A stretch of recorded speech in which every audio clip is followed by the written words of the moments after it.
y actualización docente del Sistema Universitario Jesuita. Es un gusto para mí darles la bienvenida a nombre de las homólogas de formación docente del SUJ. En esta ocasión tenemos el gran placer de contar con la presentación del padre Michael Garanzini, de la Compañía de Jesús, y de Malcolm Brown, que nos acompañarán en esta ocasión con la conferencia El paradigma pedagógico ignaciano y su relevancia actual para la universidad jesuita. Vamos a proceder primero con la presentación que nos harán y habrá un espacio al final de esta presentación para tener un intercambio con algunas preguntas o comentarios. Les solicitamos para que podamos tener un excelente audio, tener cerrados sus micrófonos durante la exposición y cuando demos la indicación daremos la palabra en un orden que vayamos un poco estableciendo con los participantes y en ese momento podrán ustedes abrir sus micrófonos. También deseo comentarles que haremos o estamos grabando esta presentación con el objetivo de que pueda ser un material que pueda estar después disponible para ustedes y al mismo tiempo para las personas que no pudieron acompañarnos en esta ocasión puedan acceder a este video con la charla.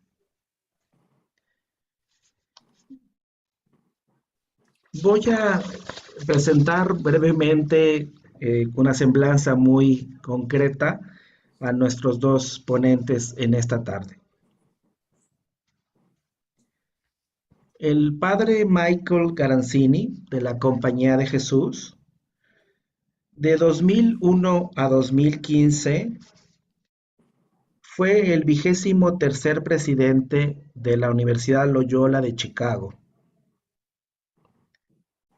Durante ese mismo periodo, fue miembro de la Asociación de Colegios y Universidades Jesuitas, del que ahora es presidente. El padre Garanzini obtuvo el título de licenciado en Psicología por la Universidad de San Luis en 1971, el mismo año en que ingresó a la Compañía de Jesús. Luego de pasar años en el país y en Roma durante su formación y sus primeros años como jesuita, Garanzini se doctoró en Psicología y Religión en 1986 por la Universidad de California, Berkeley. Ese mismo año ingresó a la Universidad de San Luis como profesor de Psicología y posteriormente ocupó puestos administrativos. En 1994 se convirtió en vicepresidente académico de aquella universidad. Durante su estancia en Loyola,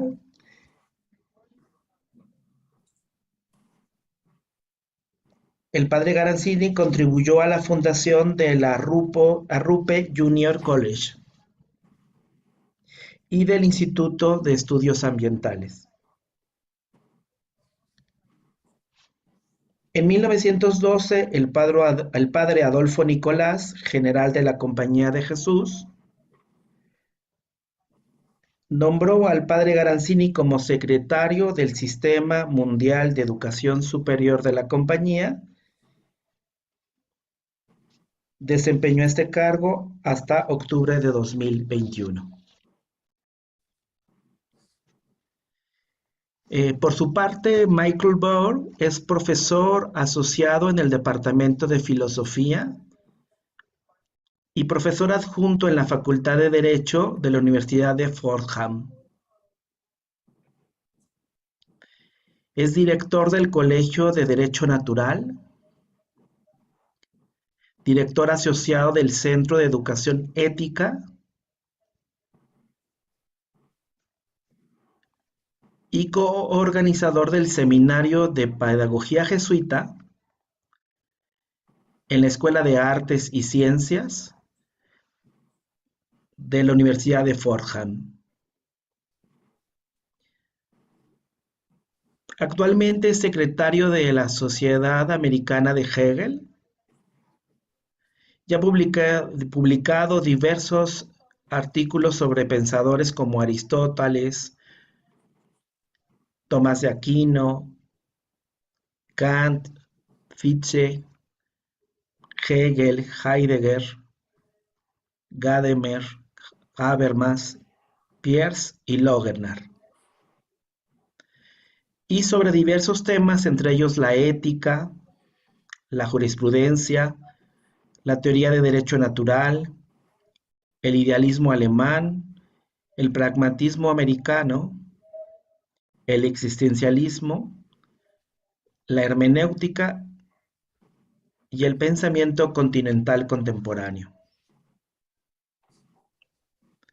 Cursó la licenciatura en la Universidad de Loyola Marymount en Los Ángeles y obtuvo el grado de doctor de la Universidad de Toronto en Canadá y en la Facultad de Derecho de Harvard. Padre Garanzini, Michael Brown, bienvenidos. Es un gusto tenerlos con nosotros. Como ustedes ven, somos una audiencia muy interesada en escuchar sus palabras. Todos somos profesores, profesoras de las universidades jesuitas, de los colegios jesuitas de México, y estamos muy complacidos por la presentación que nos van a hacer. Adelante, mucho gusto. Sus palabras, todos somos profesores. Le recordamos a la audiencia Thank que you. tenemos servicio de Muchas traducción. gracias. It is very, very enjoyable for us. And I want to ask Dr. Bauer to put up our slides. We have 10 slides, so not too many slides. And let me give a few introductory remarks, and then we will exchange thoughts and ideas in a sort of conversation, because we sort of want to model, if we can, a way of teaching that in fact involves listeners and hearers back and forth. Some notes, some pre-notes. First, much of what we will be discussing is well accepted as best practices in pedagogy today because of the turn towards the student. That is, more and more educators have been stressing that we need to worry more about the student than about the material. And so there has been this turn towards the students. That's how I describe it. And I think that this Ignatian pedagogy, however, has been for 500 years the hallmark of the Society of Jesus, and is receiving increasingly new attention today by educators from all areas of the world. Also, it's very important, I think, for understanding Ignatian pedagogy that we're talking about both the presentation of the formal curriculum as well as the informal curriculum.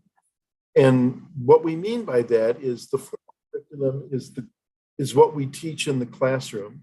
It's the program of studies that we prepare and propose to the students. But the informal curriculum are all of those other activities at the university that support the aims of a Jesuit education. And so what is the aim of a Jesuit education? Well, it is clearly to form the student, become a citizen of the community who can lead that community toward a more just and society. we know when we have heard many of the phrases often used to describe the curriculum are the goals of a Jesuit education. Forming conscience, for example. Compassion for those who are less able and excluded. We know it's about competence, skills for communication. And we know it's about collaboration and cooperation. So the goals of a Jesuit education have always been forming the citizen leader who can bring her or his community into the future. One of the first of these slides, if we can move one more slide, I like to think of that it's very important for us to keep in mind as educators that our students absorb, take in, and change, and are formed, are transformed in ways that we don't always predict and understand, and also that they do so at different times. So I love this this phrase from Pericles' anyone who imagines that all fruits ripen at the same time as strawberries knows nothing about grapes. In other words, our students will grow and transform at their own pace. And our job is to assist that process. Truly, a student-focused education is what the educational pedagogy, an Ignatian educational pedagogy is really aiming at. And again, these best practices are very common today in much of the literature about pedagogy, but they're not new to Ignatian pedagogy. This has always been the case. So we proposed, Professor Bauer and I, that there are 7 characteristics of Ignatian pedagogy, and we'd like to begin discussing those with you today, and then get your reaction to these after we just present the 7 and a few notes at the end of that. The first of these pedagogical principles is that Jesuit universities in their formal curriculum and the informal curriculum promote authentic dialogue and reconciliation. Maybe we can begin, Professor Bauer and I, discussing a particular issue right now that we see in especially US schools. I suspect you are also seeing it in your own institutions. More and more students seem to have difficulty with really dialoguing in the classroom, that is, listening and responding. As we will talk about probably throughout this presentation, technology is shaping the way they communicate. And sometimes we think, at least we perceive, it is not always healthy. Real dialogue that actually moves past disagreement or past difference of opinion is very difficult to handle. And sometimes we seem to have more difficulty with it as we live in societies that are increasingly more at loggerheads, more in conflict with one another, as we see more extremes being presented in our civic discourse. Perhaps, Mike, you want to comment on this because you see this, I'm sure, in your classrooms. Yes, thank you. And thank you so much for the organizers. This is just a wonderful honor and a pleasure to be here to have this conversation.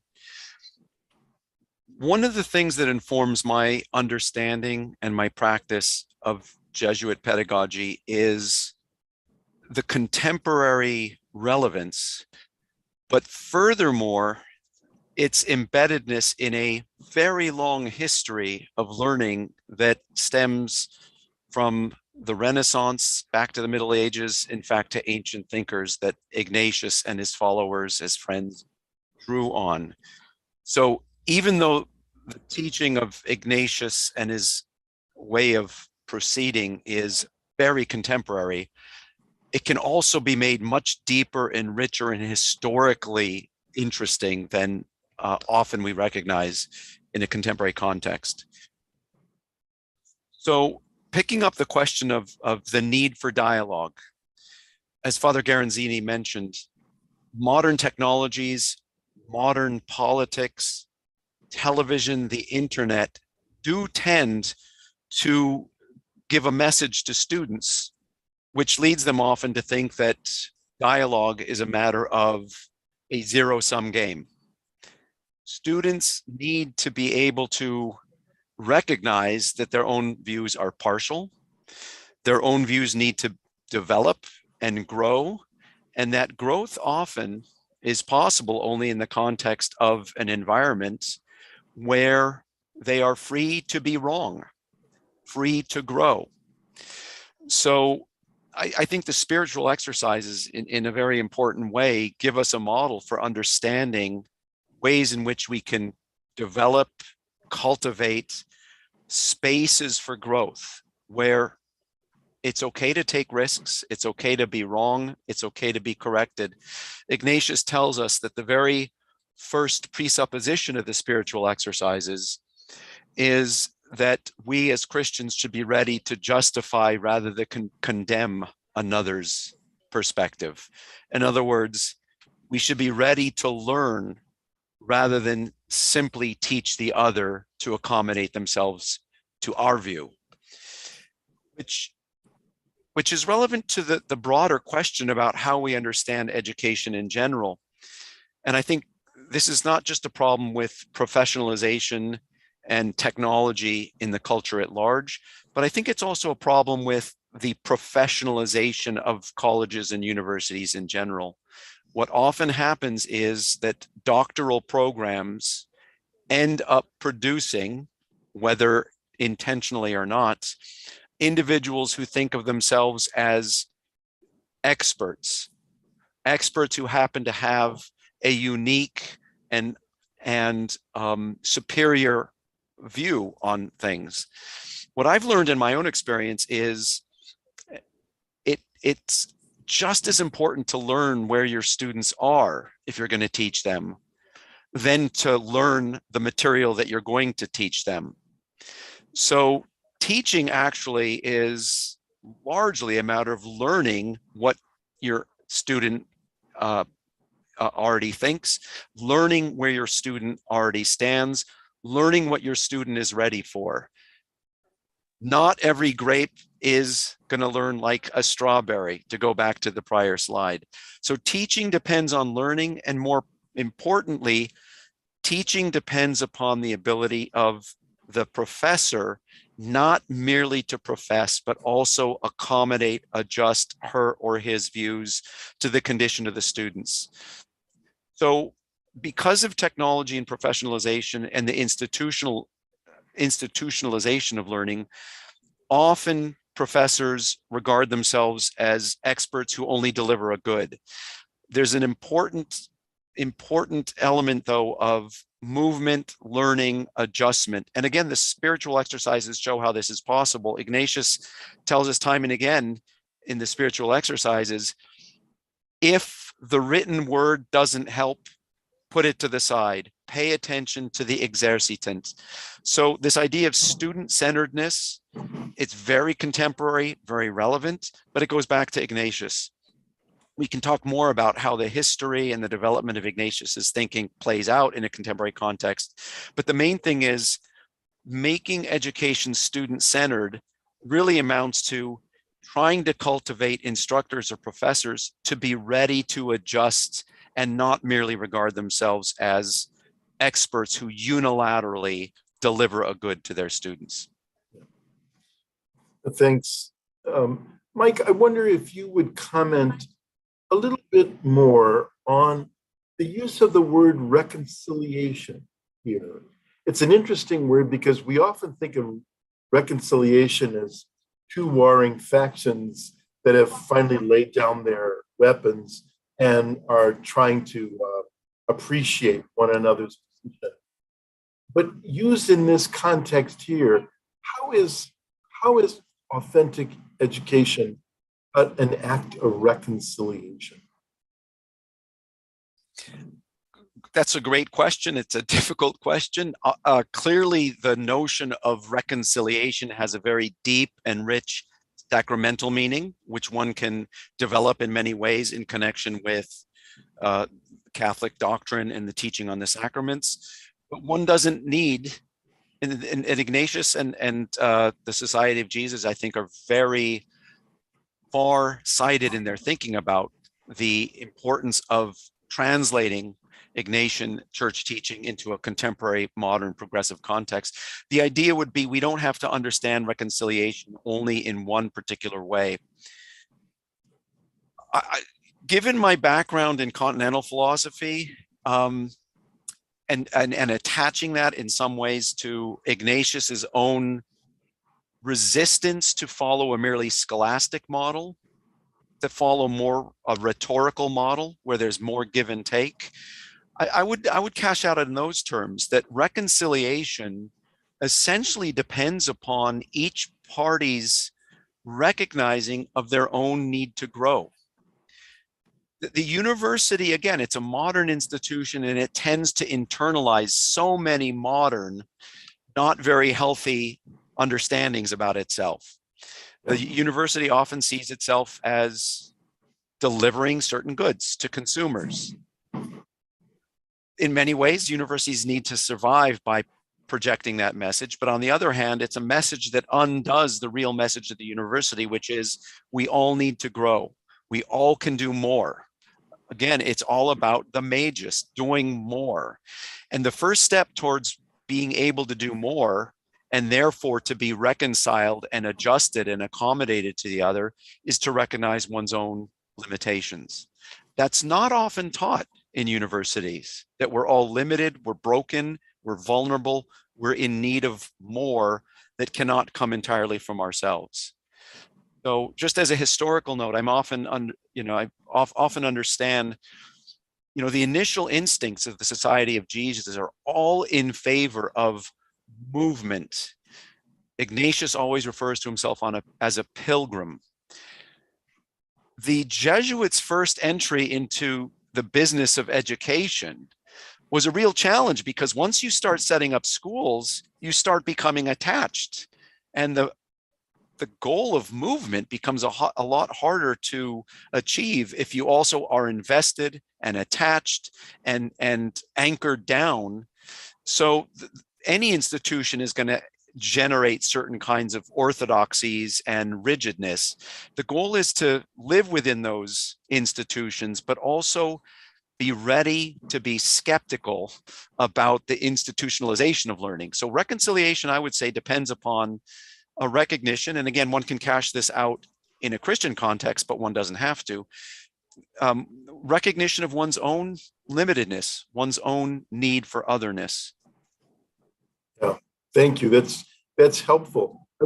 I wonder if another use of the word reconciliation is can be a way of describing when we acquire something new, when we learn something we never knew before, experience something that is in fact foreign to us, but changes us, that we have to do some reconciling internally to how does this help me be the same person and a better person? How does this help me be a smart person, but even a smarter person, a more intelligent person?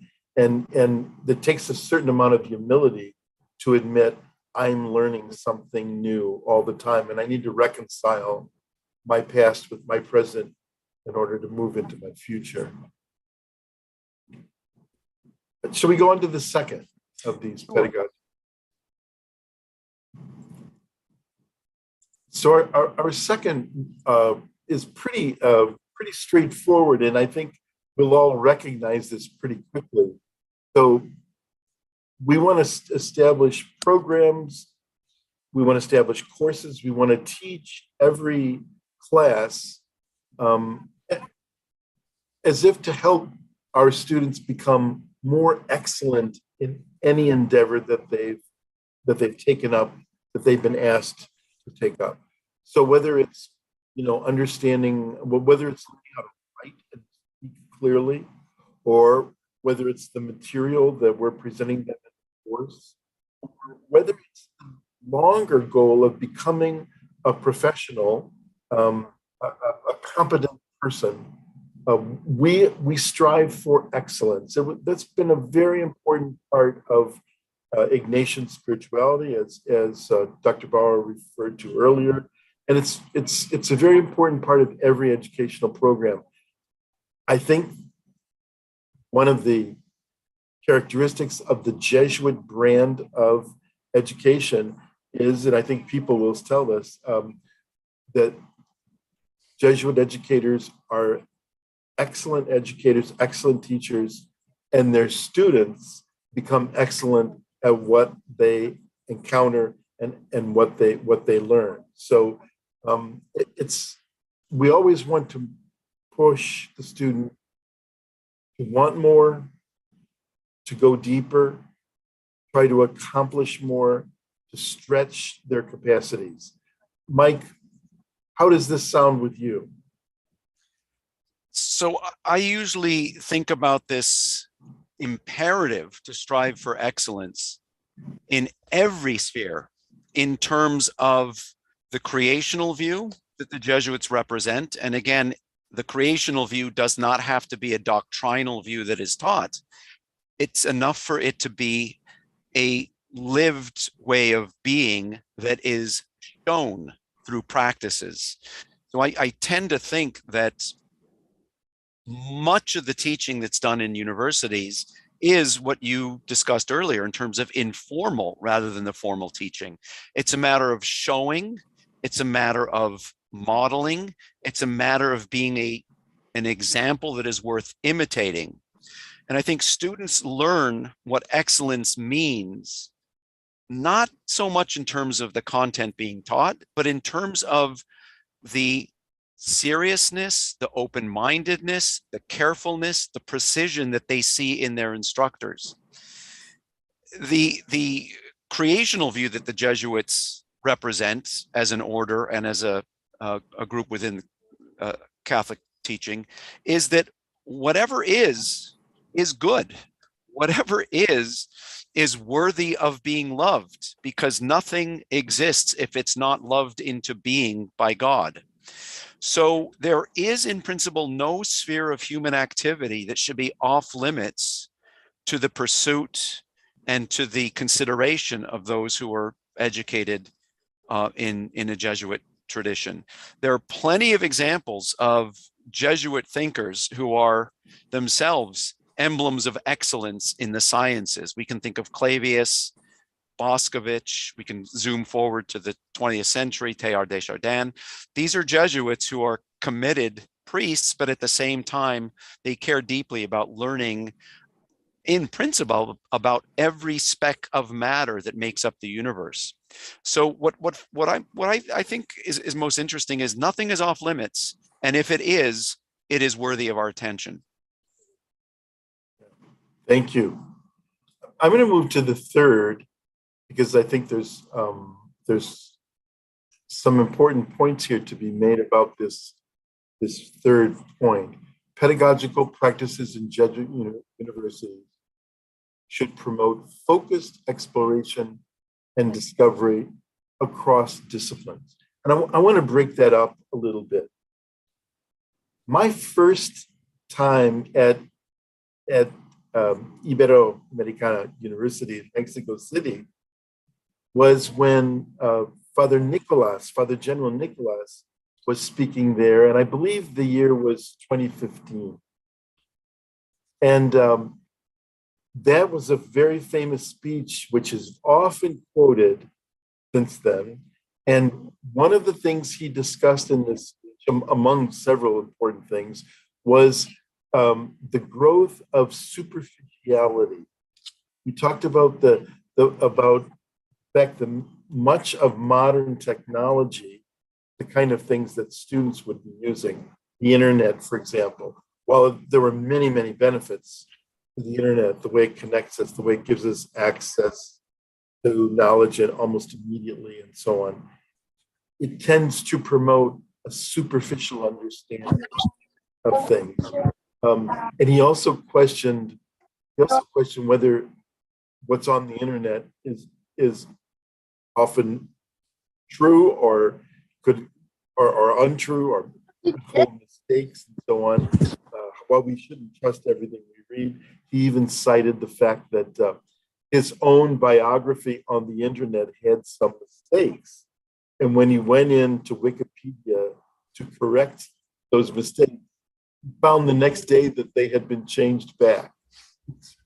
So he said they were simply the wrong dates for when he went to school, but he said I couldn't correct it.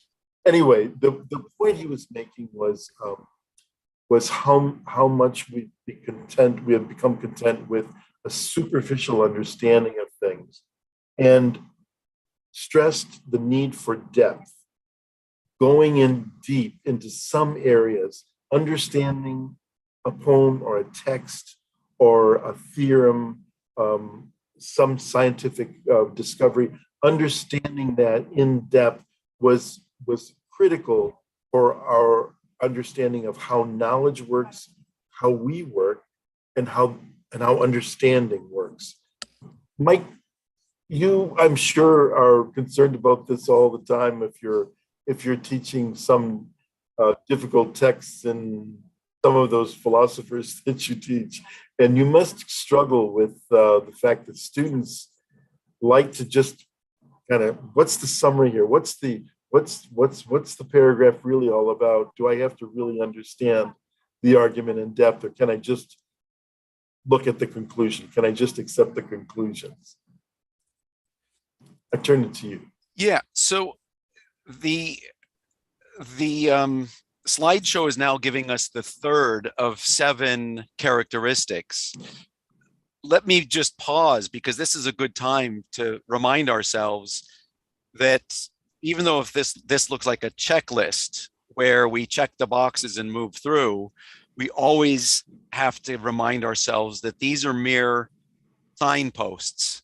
If the signposts don't help, then just get on the road and do it on your own. The idea is Jesuit Ignatian pedagogy is more than just the characteristics. And so the characteristics are helpful, but mere signposts. So on the question of interdisciplinarity, we live in an era where there is more and more specialization in the different sciences. And it's no longer possible for someone to be a Renaissance person who kind of understands everything. We don't live in a time when you can have a Leibniz or a Leonardo. We now increasingly depend more on others to truly understand the expanse of our own knowledge. So in the old days, you used to have a single system and everything fit in a particular category, whether it's an Aristotelian system or a Thomistic system or even a Hegelian system. There is no master discipline anymore. There is no single principle of organization. On the one hand, that creates new opportunities, but on the other hand, it creates new dangers. Why? Because we don't have a vertical organization of the different disciplines anymore. It's more horizontal, which makes it all the more important for people to express humility about their own discipline. I find time and again within the context of interdisciplinary discussions, even though there's an imperative to talk across disciplines, people very often unwittingly bring the baggage of their own discipline and impose it upon others outside of their discipline. And that's really a matter of humility, a matter of recognizing one's own limits. So I would go so far as to say that the question of interdisciplinary dialogue, exploration that really allows for motion across disciplines, does in many ways come down to an existential issue. Are you humble enough to recognize that even when you're thinking that you're succeeding at being interdisciplinary, to what extent are you imposing some of your own methods on others? So, modernity represents a kind of fragmentation. Again, it's a sort of opportunity, but it also does have these dangers. One last footnote, I guess, is the thought of Cardinal Newman is 19th century thinking is also very germane to what Ignatius and Jesuit pedagogy stand for, which is to say, everything counts, everything is on the table. What's most important is cultivating persons who are flexible enough to do many different things rather than cultivating experts who are rigid. And that message comes out clearly in Newman's idea of a university. I also, I know too that students more and more come with certain hungers around understanding the complex problems that they know they're going to face and that our world faces. For example, their real hunger and desire to know more about the environment, climate change, or to know how democracy is working or not working. These are problems or challenges that they know they face, and economic inequality. Understanding any one problem requires an interdisciplinary approach. It requires looking at the whole, going in deep, but then also coming back. So I think there's a movement here in this particular principle, which is we need to move in to study problems in a very focused way and go as deep as possible, and then to move back out and recognize that, as you just said, our knowledge is limited, and we need many other perspectives and disciplines in order to understand something.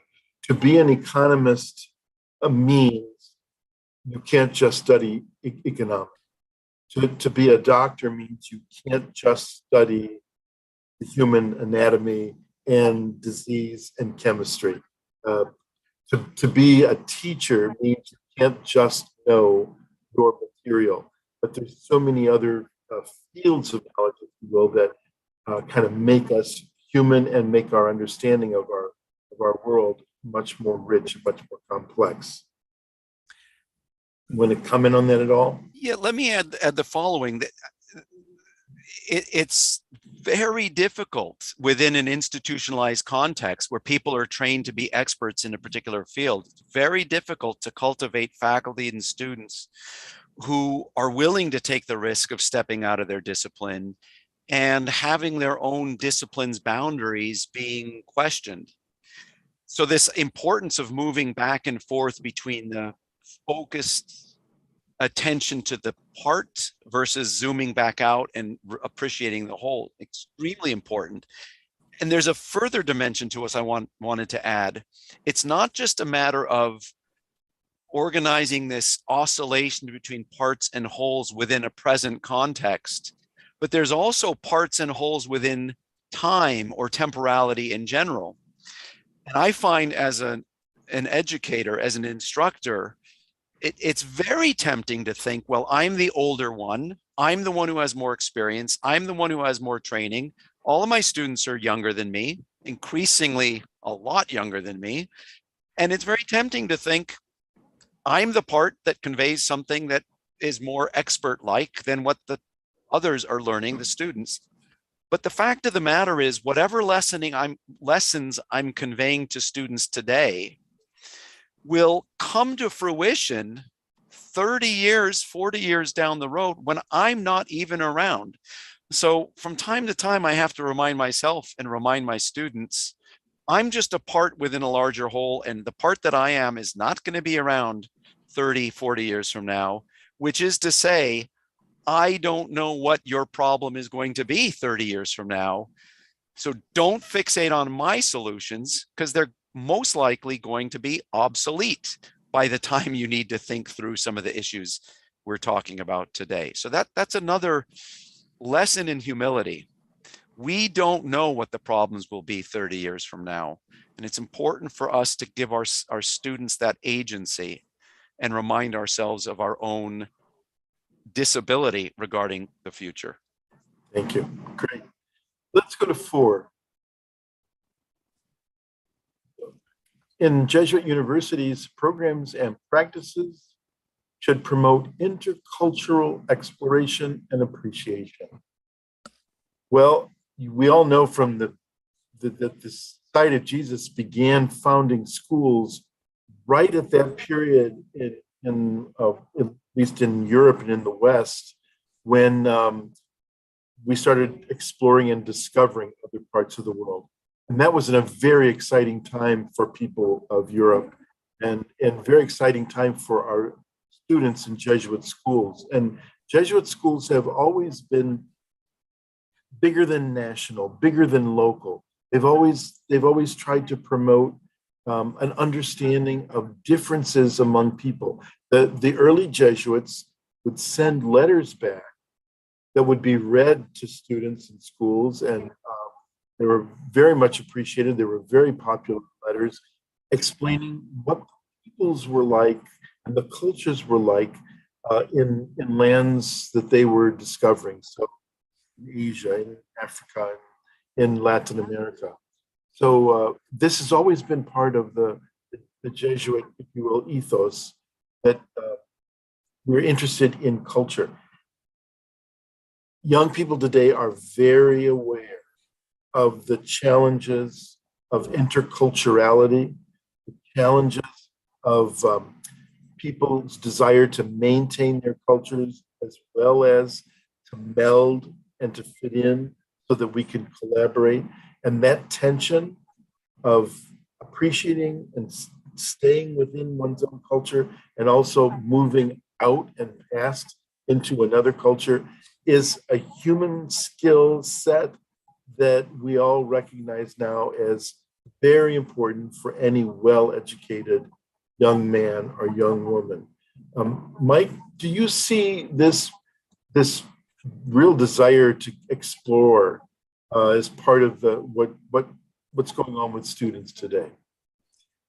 As you pointed out, the Jesuits from their very early days were interested in moving, getting on the road. Jerome Nadal, one of the early Jesuits, points out that our home is the world. And there's something built into the very institutionalization of the Jesuits, very wisely, I think, that allows for this idea of movement and going beyond the boundaries of what is already known. You could also see it there in Xavier and Ricci, this idea of learning as you're teaching. I think contemporary students are sometimes conflicted about the idea of moving beyond the boundaries that they know. They certainly, in principle, have a love of recognizing the importance of the other, recognizing the importance of difference. All the while, sometimes what they do is have baggage of their own that they import without knowing it. And in some ways, the contemporary dilemma that modern students have, how do I make use of my contemporary baggage to go beyond it, is not unlike what the early Jesuits experienced. They had a particular view of the world. At the time that Ignatius lived, Spain was pretty much in control of many foreign seas, very powerful. And so it was very easy for the early Spaniards in their missionary activity to bring baggage that they didn't recognize often as the baggage that it was. I think the image that I would put out here in terms of learning as you're teaching, being transformed as you're seeking to transform, recognizing myself in my own infirmity, even as I recognize the other, is the image that often is used to express the heart of Jesuit thinking, which is the impulse to find God in all things. And the important thing, I would say, is not to do what people often do, which is to find God in all things. What I do is I take my idea of God and see if I can find it in things. It's rather, what is God's idea of the thing, and see if I can accommodate myself to that. So there's a certain kind of, I would put it maybe in Heideggerian, Gadamerrian terms, sort of an active passivity that has to be built into one's own impulse to go beyond the boundaries. Yeah, active passivity. I like that. Let's look at the next, number 5. Jesuit universities should contribute both in theory and practice towards promotion of justice within society as a whole and within society's various institutions. Yeah. This I think has for many people has become a hallmark of Jesuit education, that they, for many teachers, this is what they think of as kind of their vocation, is to promote justice through the materials they teach, through their knowledge, to help students promote justice in society. So do you think that we're doing a decent job of this? Do you think that we do it everywhere we can? Do you think that the students appreciate that this is at the heart of a Jesuit education? At least it's one of the key pieces to education, that we're here to promote a more just and sustainable world. My own view in general is that Jesuit universities as a whole are doing exactly the right kinds of things in terms of generating more awareness of the problem of social justice and injustice, more awareness of the brokenness of the world. And I'm speaking, of course, within the context of American Jesuit universities. So that the heightening of awareness is without a doubt an important element of Jesuit education. And Jesuit universities that I'm familiar with, again, mostly within an American context, are doing the right things institutionally. There's the other dimension to it, however, which calls for, I think, some self-critical attention, which is to say, it's all too easy for Jesuit universities, in particular in America, to express the concern for social justice in a way that accommodates so many of the popular culture memes and images that are available on television and the internet. And universities often turn their social justice initiatives into a matter of advertising. And once it becomes a matter of advertising, I think it gets lost to a larger culture that has problems of its own. Yeah. So I would say universities are doing the right thing, without a doubt, in terms of highlighting the importance of attention to justice and injustice in the world. Anytime an institution, though, begins to express itself in a publicly accessible way, there is this temptation always to be triumphalists about it, to turn it into advertising and marketing. And if that happens, or when that happens, the Jesuit university is no different from some other university that is simply trying to get attention and enrollment. But there's a good side, and there's a side to worry about as well. Yeah, I think many of our programs, volunteer programs, for example, they're designed to pull the student out of his comfort zone and put them in touch with the world. And so one of the important aspects of this is not just knowing theoretically where injustice lives, but understanding how injustice affects people and how it affects our world. And that takes some personal encounter with that. I know this Holy Father is famous for saying it's about an encounter with others. And I think a Jesuit curriculum, a Jesuit pedagogy, always looks for those places where we can encounter the world outside of our own world, a world that is different from our own world, especially a world that is broken. On that topic, let me pick up the thread of this personal encounter. And I think it's a really important one, running throughout Ignatian spirituality as well as Ignatian pedagogy is this emphasis on the importance of persons and personal relationships, personal encounters. Institutions tend to bury the spaces that exist for personal encounters. For years, I've been involved in one way or another with what is called service learning at Fordham University. Service learning means that the classroom is not the only place where the learning is done. The learning is also taken outside of the classroom so that students would go into the communities, they would go into soup kitchens, they would do volunteer work in various contexts.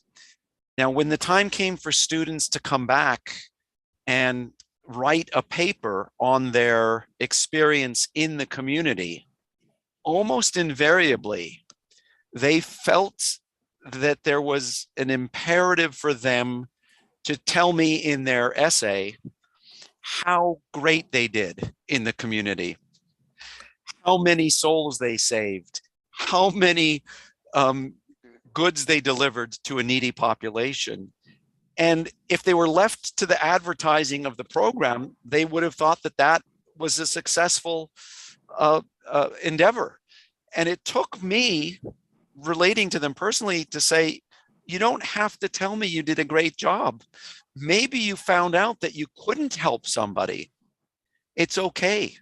It's okay to learn by recognizing that you failed in a particular way.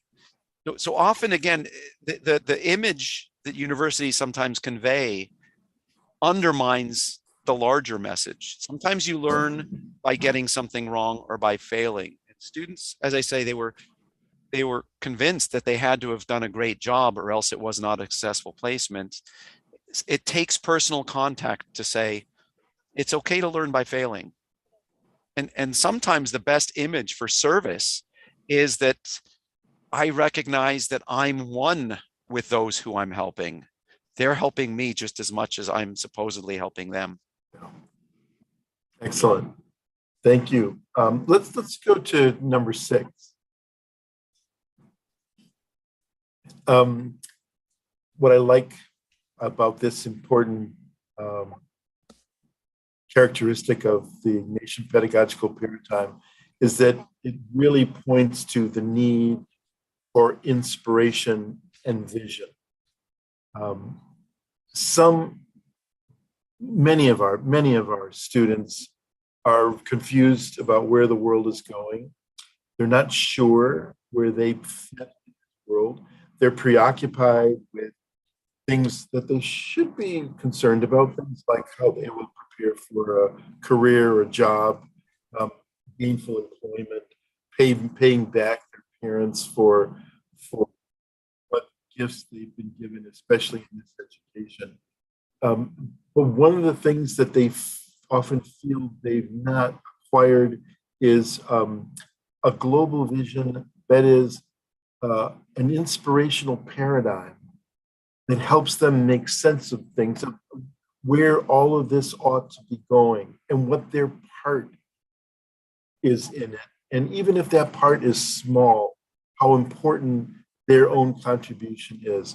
It's we're heading towards the world of faith here, and in fact, our last of these characteristics is going to, in fact, talk specifically about faith. But this one is like, how can I believe in the world, believe that God is in this world, and believe that this world is a future? Can you help me, that is, program, faculty, mentors, can you help me form in my head a way of looking at the future with hope? And I think hope is at the bottom of their desire and the bottom of this characteristic. Do you see this in your students at all? So increasingly, universities are putting into place study abroad programs. They are encouraging students either to go to, for example, the campus of Fordham University in a foreign country, or encouraging students to spend their third year abroad at some other university's study abroad program. So from a top-down institutional point of view, that's the first and correct step. The other step, I think, that could enhance that would be foreign language programs in a more serious and robust way throughout the university. That's very difficult because with specialization, students often feel that learning a foreign language doesn't serve their professional interests. But I think in some ways, globalization is forcing universities themselves to become more interested in global visions. And stepping back a bit, the students that I know mostly are American students, and it is often very hard, even with the most most open-minded, open-hearted students. It's hard to get them to see that American culture is not world culture.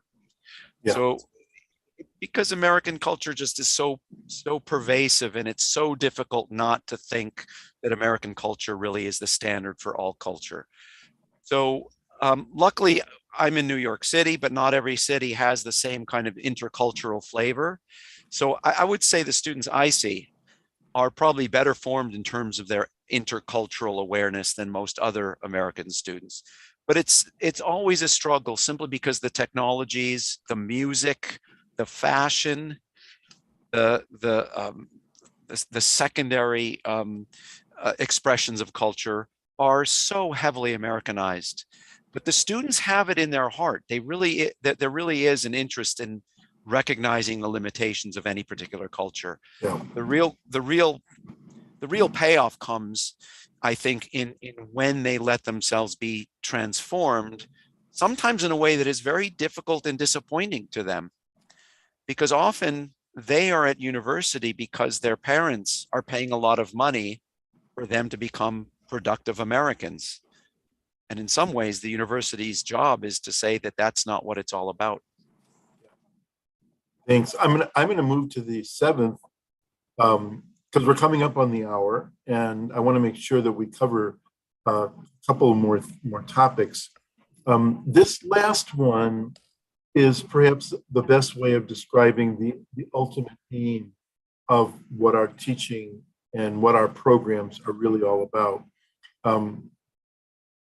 For a student, and many students, will say that they have trouble with organized religion. Some of them are deeply devoted to their religious practices. That's true. Others maybe not so much with a clear religious faith and practice, but all of them have a spiritual hunger, and they'll say that is, they know that they're meant for something more, that they're hungry for understanding their place and the meaning of life, and the meaning of their activities, and where this is going to take them in a hope-filled way. The ultimate aim of all of these experiences then in a curriculum, in the formal curriculum and in the informal curriculum, all the programs that they go through and their social organizations and so on, is to develop a person of kind of internal integrity and internal depth and an awareness that they're meant for something bigger. Do you see this spiritual hunger in students today? I see it all the time. I see it all the time, and it happens almost always in the spaces of informal learning. It often happens that I say something, or I mention something, or I follow up with a student on a particular question, and they come to me privately in office hours, and they bare their soul. Do you really believe this? They ask me. What do you think I should do about this? So often, the place where real growth happens is in a very personal sphere. They don't change their lives simply on the basis of my teaching Aristotle or Hegel or Kant. They have a yearning, they often don't know that they're allowed to express it. Why is that? Often because in order to really get in touch with your own yearning, you have to recognize your own confusion. And it's not always very easy in a community of experts to say, I'm confused. One thing that is almost invariant, and I think this is borne out by a lot of empirical data that's coming in, the single most prodigiously growing area of religious affiliation is none, not Catholic nuns, N-U-N, but none, nothing, N-O-N-E, nada, there's nothing. And yet many students will say, I'm not affiliated with any religion. I'm not religious, but I'm spiritual. I'm spiritual. So there's a lot of yearning. There's often not a place for it being expressed except outside of the normal institutional structures.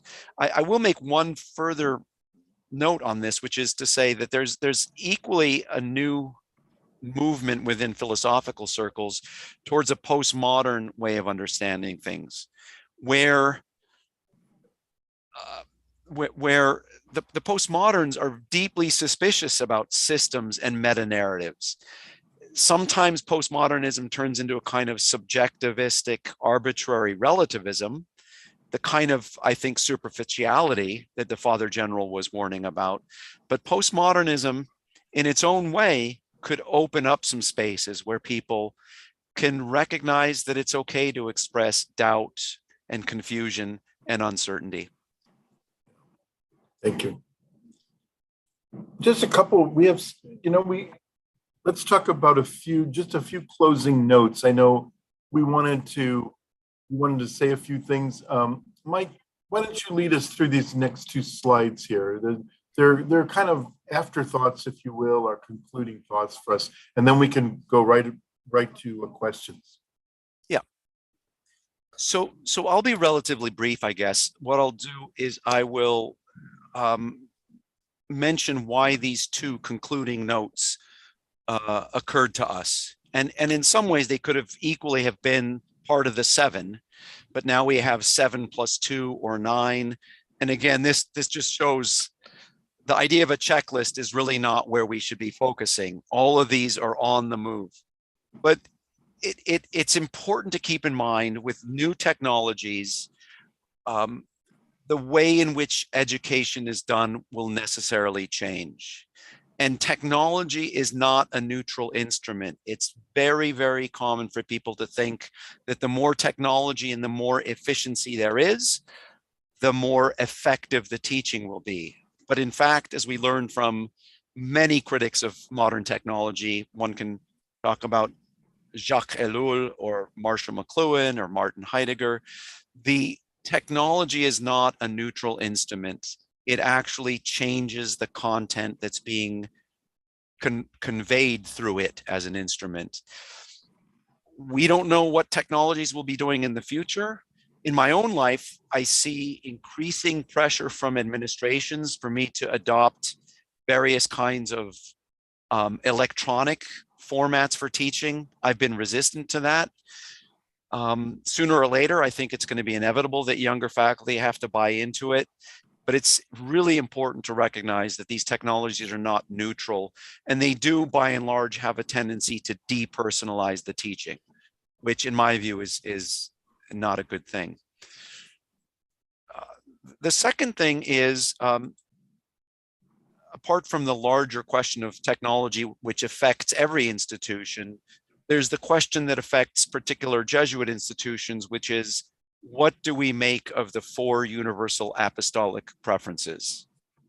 What do we do in order to operationalize these 4 Ignatian-specific imperatives? Different institutions, different persons will interpret them in different ways. They'll give some focus to one of the 4 rather than others.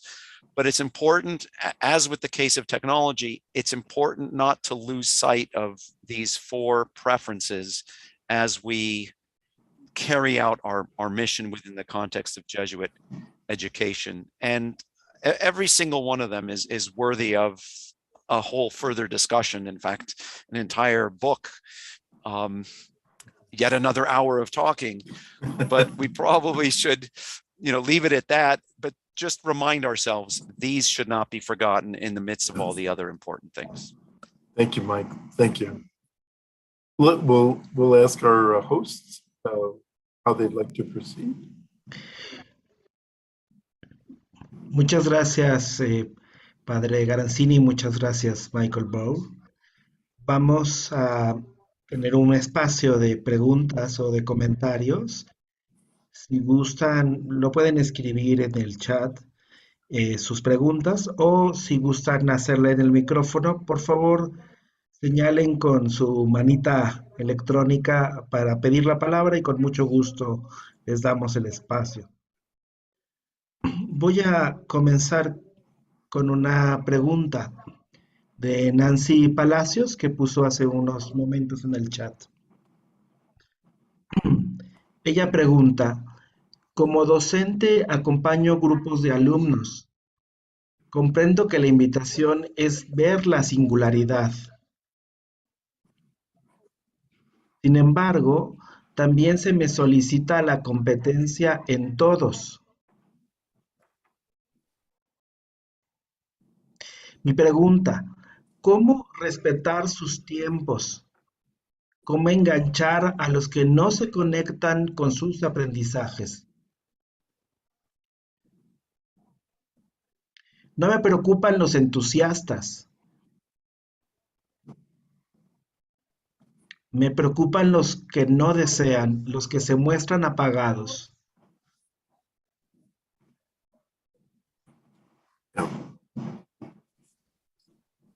I think the kind of pedagogy that we're talking about, this is my approach, and Mike, you can comment on this, please, is because it's engaged learning, the group learning, projects, activities that force the student to be in contact with other realities.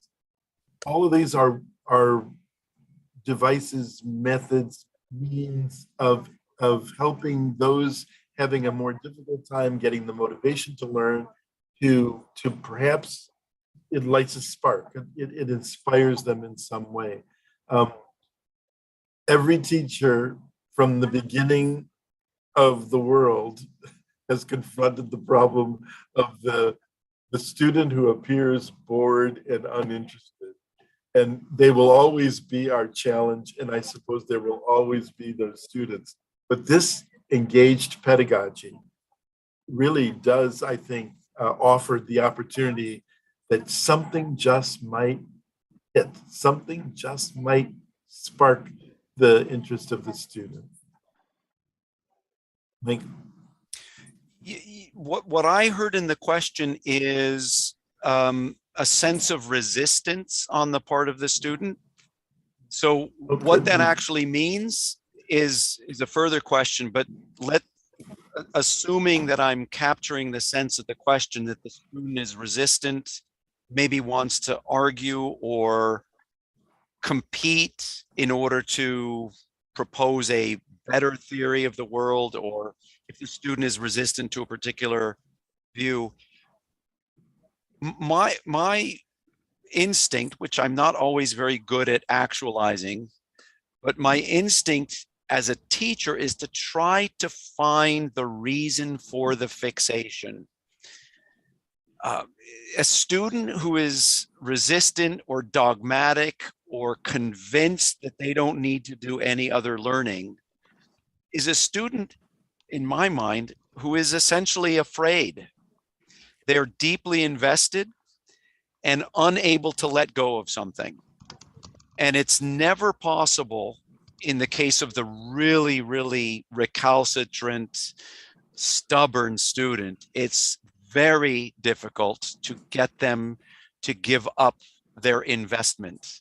And I'm spelling this out in a sort of psychoanalytic context, because the idea is to learn where the student is experiencing the blockage and not to hit them with my own blockage and beat them down, but rather get them to see how they can still preserve whatever it is that they are invested in, but in a way that allows it to grow. So when I teach, I try not to let my students second guess where I stand. I don't let them have the pleasure, as much as I can succeed at that, I don't let them have the pleasure of putting me in a box or a category. It undoes their certainty.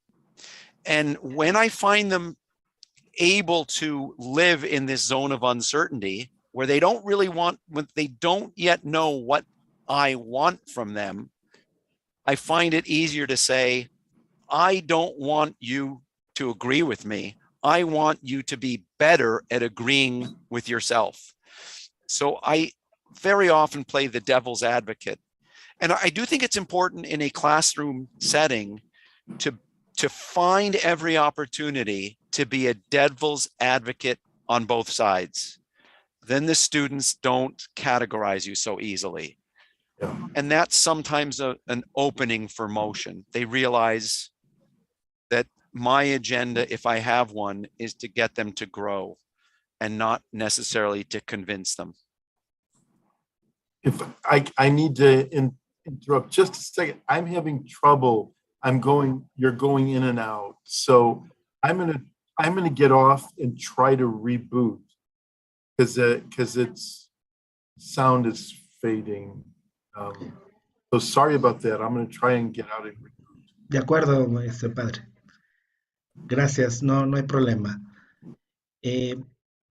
Voy a hacer una segunda pregunta de Araceli Martínez.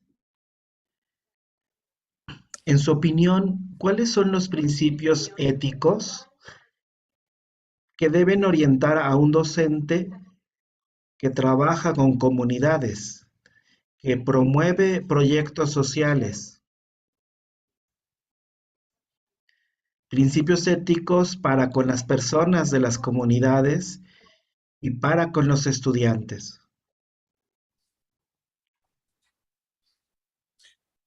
So since I'm entirely on my own now, I will do my best to pick that up, and I might repeat the question also for Father Garanzini when he comes back.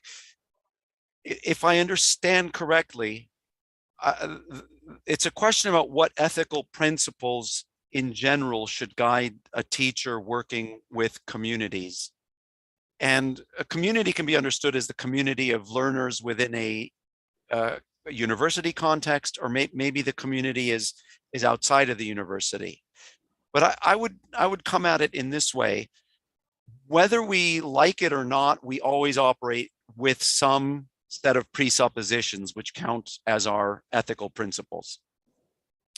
So the ethical principles that we rely on don't necessarily have to be doctrinally spelled out in any kind of formal way.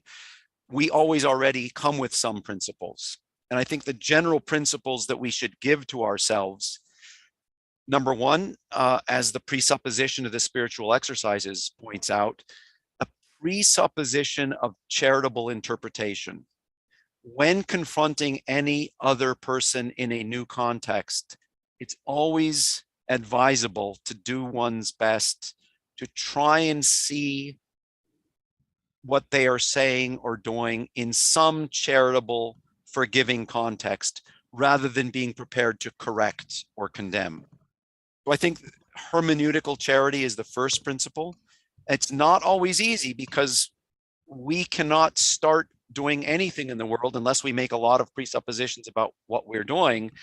But the principle of hermeneutical charity requires us to be ready to adjust as we go along.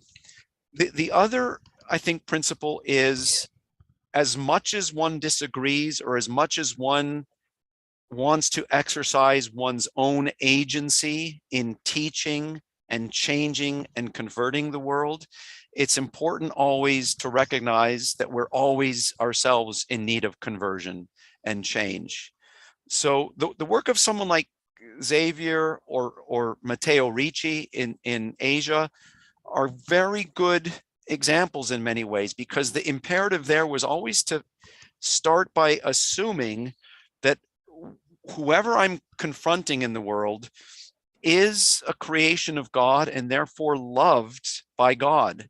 I've got to find my own way of loving the person if I don't yet love them. It's up to me to find a way because God loves them. And so the impulse should be to find some common ground. So if you look at what Matteo Ricci does, is he's trying to teach the Chinese about God. He doesn't begin with a Trinitarian theology. He begins with the folk religions of the Chinese themselves and find a way of being creative enough to make sense of what the other person thinks and show that the other person's thinking can be accommodated, harmonized, somehow coordinated with my own thinking. But other than that, it's very hard to have principles that are very fixed, because every fixed principle, even if I give the principle to myself at the outset, has to be open to adjustment in the real world. But I don't think one can go wrong if one starts with a principle of hermeneutical charity. Muchas gracias. Voy a otra pregunta. La maestra Mónica Palma pregunta, ¿cómo reconciliar o articular los intereses del mercado laboral y sus propias dinámicas y demandas con aquello que la visión ignaciana promueve en el aula con los alumnos? That's a great question. So, and it's great because it's a very difficult question. So my instinct would be to start by suggesting that we cannot begin to understand the interplay between labor markets and the dynamics of what happens in educational institutions unless we are honest with ourselves about the role that worldwide capitalism plays and globalization and so forth. So that would be an entirely different, comprehensive, and very complicated discourse about capitalism and labor markets. As I was suggesting earlier, it seems to me that the institutionalization of many kinds of modern practices, whether computer technologies or Americanized cultural industries, or the way in which individuals understand themselves as free agents in a sort of libertarian framework, those cultural self-understandings necessarily are operative, including understanding of labor, operative in the way that universities function. Universities, certainly in the American context, cannot help but survive unless they also pay attention to money and labor and income and capital development and, in fact, building of endowments. So often those institutional needs and demands filter their way into the rhetoric of the university itself, which is a damaging thing. I don't think there's an easy answer. It's a terribly difficult question and a very wonderful question. I think my own instinct would be to say something along the lines of what was recommended by Ignatius in the early days of the Jesuits: contra agere. Always be inclined to move in the opposite direction if you think that you're moving ahead too quickly with a certain kind of institutional set of presuppositions. Because I think the fundamental value that Ignatius wanted his followers to heed was the value of detachment, not being attached or invested too much in anything that has a creaturely character. Which is to say, if we find ourselves buying too much into the rhetoric or the economics of a certain system, we always have to be ready to second guess ourselves and question in particular contexts how we can refuse to fall prey to the contemporary culture's demands. It's not a very adequate answer, but I think it's important to exercise always a sense of suspicion when we find ourselves in systems that tend to have a life of their own. And my own view is technology, capitalism, and many other institutional structures of the modern world end up harming in many ways the educational enterprise rather than helping it. So it's a suspicion that should always be present, and a willingness always to think in ways that are countercultural.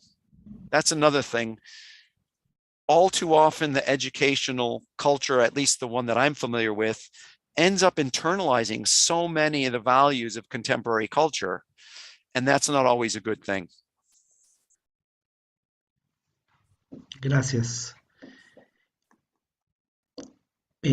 Hago otra pregunta que está de alguna manera relacionada. Es una pregunta del profesor Ángel García. ¿Qué ha hecho la Compañía de Jesús para resolver el siguiente dilema? Las escuelas jesuitas intentan llegar a las comunidades más desplazadas por la economía del mercado. Pero al cobrar colegiatura, lo anterior no se cumple y se acepta en los colegios solo a quienes tienen la capacidad económica de pagar las cuotas.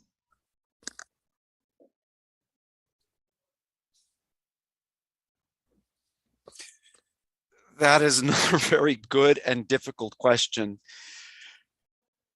As many of us know, the early Jesuit schools and universities and colleges were free. There was a world in which those early Jesuits lived where it was possible to provide free education. Now, the dark side of that was that the early Jesuits had to make friends with very powerful people, often, in order to make that happen. There still are some Jesuit institutions that provide free education. So there is in New York City, where I live, a high school, a secondary school run by the Jesuits. It's called Regis High School, which is free of charge to anybody who applies and is accepted. So it's entirely independent of any ability to pay. But for the most part, universities, unfortunately, cannot give free education or tuition-free education to everybody. The short answer to that is, to be philosophical and Heideggerian about it, is only a God can save us. Nur kann ein Gott uns retten. It's a very difficult question because you can't even provide the education if you don't have some source of income. In order to ease the burden on students, universities, Jesuit ones in particular, are in fact looking for more ways of raising money that is not simply tuition driven. So I understand that's a good endeavor. The problem is, again, in a capitalist market-driven economy, universities try to ease the burden on students very often in ways that create new problems. So Fordham University has large sporting programs that raise money. Loyola University of Chicago, Father Garanzini would know this, has a very successful basketball team. Those sporting activities raise lots of money, and those activities do lower the burden on students. But that's not a really good answer because the emphasis on sports ends up capitalizing other parts of the university or commodifying other parts of the university. So my own view is just, the short answer, because it's an inadequate answer, is, the world is deeply fallen, and even to do something good within the world, it becomes necessary to provide education in ways that partly undermine the very purpose of the education that's being provided.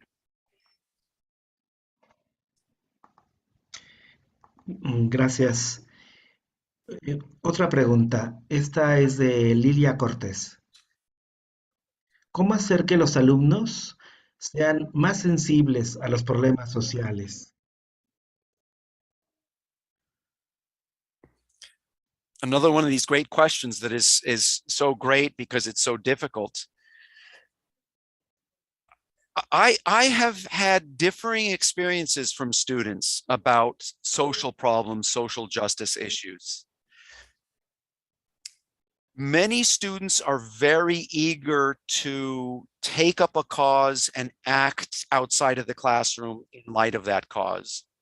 Other students are suspicious for one reason or another. Very often, their suspicion is guided by the fact that their parents are paying a lot of money for them to be in college. And because the students are paying a lot of money to be in college, or the parents are paying a lot of money for the students to be in college, they happen to interpret their education as an investment. So students who are inclined to regard education as an investment, and there are increasing numbers of those students, tend to be very insensitive and even resistant to questions of social justice. So at the risk of appealing to half of the students who are very excited, there's the worry about turning off or alienating the other half of students who are suspicious. Again, because they interpret their own education in terms of a commodity or an investment. And there's no easy solution to this problem. I think the most important thing would be to try and find in the student whatever yearning they have and try and grow or cultivate or develop in the student that yearning. So even if the student is insensitive to social problems, let's say the student is convinced that education is just an investment and they should leave the university with skills to live a productive life, there is a space that's open to the instructor to ask them what productive living means, what success means. The difficulty is that by the time students get to college or university, they've internalized so many of the lessons of their culture and often of their own parents. So it becomes difficult to undo some of the lessons that are quite insensitive to social justice issues. The problem will never be solved, I think, by a lecture or by teaching in a classroom. I think the problem is to be solved by finding ways as an instructor, finding ways to be creative about the student's own commitments, regardless of where those commitments are. Find something in the student that they really deeply believe in. They believe, let's say, that education is for the sake of obtaining marketable skills. Well, then ask them what it really means to be successful. What is the market for? Sometimes, not always, you will find that there are openings in the student where even their own fixations can be loosened up a bit. But beyond that, it's very hard to undo some of the lessons that they bring into the classroom. Muchas gracias. Eh, comento, tenemos una última pregunta que ahorita haré, pero comento con ustedes que estoy colocando en el chat un enlace a una encuesta. Nos serviría muchísimo sus comentarios sobre esta conferencia. Michael, una última pregunta de Margarita de la Ibero. ¿Cómo promover la excelencia humana respetando la cultura, ambiente e intereses del alumno?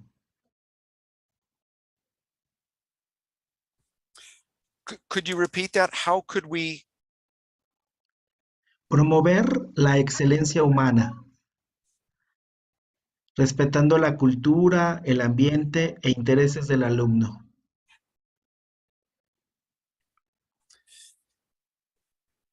That's a very big question, equally a difficult one. I think every discipline and every faculty member, every administrator will have to be creative and imaginative in actualizing the promotion of excellence in their own way. There's certainly no single one size fits all, no single principle that everybody can apply indifferently. But I do think there is an undergirding principle that everybody should keep in mind, which can be cashed out or developed in line with Ignatius's sensibility of the magis, the more. As capable and successful and as expert we are, one of the most important things to keep in mind always is that we're on the move. It's important always to remain on the move. Any state of static stasis or status quo is actually an unhealthy state of affairs within an institution.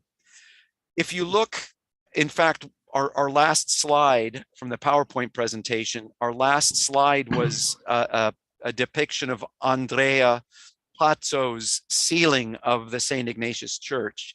Let me see if I can, let's see if I can put that up again. Oh, it's actually the share screen is gone. That's okay. If you look at the image of the Jesuit Baroque, it's an image of motion, an image of superabundance. If you look at the Jesuit Baroque artistic expressions, there's a sense that the world is brimming with potentiality and no settled state of affairs is adequate to the occasion. So it's always important to keep the questions moving, to keep recharacterizing myself as a pilgrim on the way. And excellence will be promoted if one really allows the questions and the impulse towards more, towards greater, to take precedence over our comfort and our status quo. So this is part of the Ignatian emphasis on being detached. Every one of us becomes an expert and becomes a professional in some way. And it's very tempting often to cruise or to live comfortably in a status quo. That's why initially the Jesuits were resistant, in fact, to the idea of establishing schools. Because once you have schools, you're locked into a particular place. You're locked into a status quo. We're all locked into various places because we're affiliated with institutions, and often that undermines excellence. But in the midst of our status quo, I think it's always important never to be satisfied with oneself.